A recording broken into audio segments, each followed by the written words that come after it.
முந்தின நிலைமையை விட பிந்தின நிலைமைய ஆண்டவர் ரெட்டிப்பாய் ஆசீர்வதித்து உன்னை உயர்த்துகிற நேரம் வந்திருக்கிறதாக பரிசுத்த ஆவியானவர் சொல்லுகிறார்.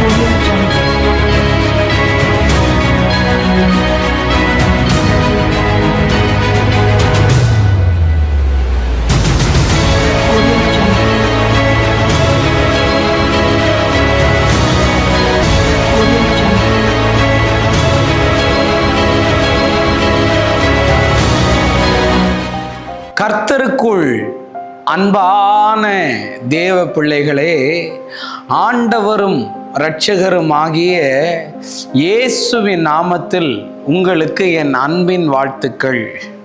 இந்த நல்ல நாளிலேயும் நீதிமொழிகள் 14வது அதிகாரம் அதனுடைய 11வது வசனத்தை வாசிக்கிறேன். துன்மார்க்கனுடைய வீடு அழியும், செம்மையானவனுடைய கூடாரமோ செழிக்கும் என்று எழுதியிருக்கிறது.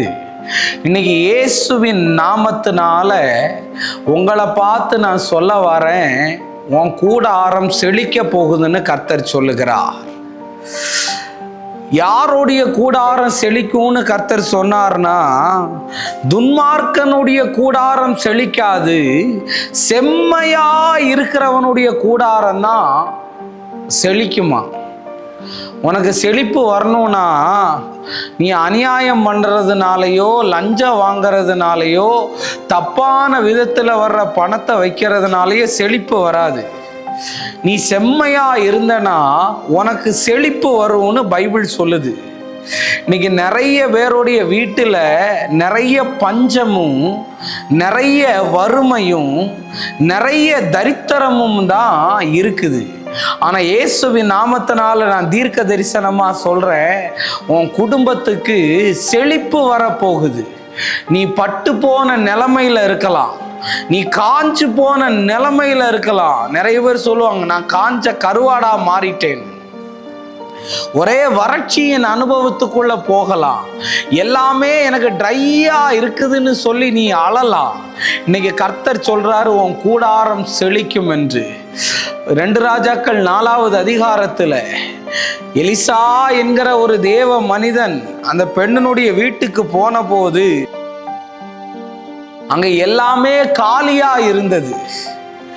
எல்லாம் மிளகு டப்பா, மல்லி டப்பா, அரிசி டப்பா, எல்லா டப்பாவும் அங்க காலி தான். ஆனா அந்த ஊழியக்காரன் போய் ஜெபம் பண்ணின போது காலி பாத்திரங்கள் எல்லாம் நிறைய ஆரம்பிச்சிருச்சு.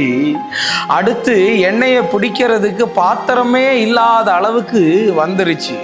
இன்னைக்கு நான் ஜெபம் பண்றேன், கர்த்தர் உனக்கு நல்ல வேலையை தருவாராக, நல்ல வருமானத்தை தருவாராக, அந்த வருமானங்கள் தங்குவதாக, வீண் செலவுகள் உன் குடும்பத்தை விட்டு போவதாக, மருத்துவ செலவுகள் எல்லாம் விலகட்டும்.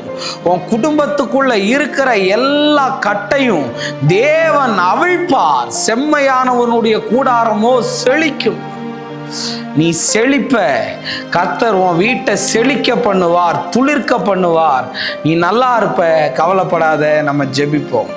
அன்பான நல்ல ஆண்டவரே, இந்த நேரத்துக்காக நன்றி. நீர் எங்க கூட பேசின நல்ல வார்த்தைகளுக்காக நன்றி சொல்றேன். யாரெல்லாம் வறுமையில, யாரெல்லாம் பண கஷ்டத்துல இருக்கிறாங்களோ அவங்களுக்கெல்லாம் இந்த வார்த்தைகள் அற்புதத்தை செய்யட்டும். இயேசுவின் நாமத்தில் வேண்டுகிறேன் நல்ல பிதாவே. ஆமேன், ஆமேன், ஆமேன். God bless you. கர்த்தர் உங்களை ஆசீர்வதிப்பார்.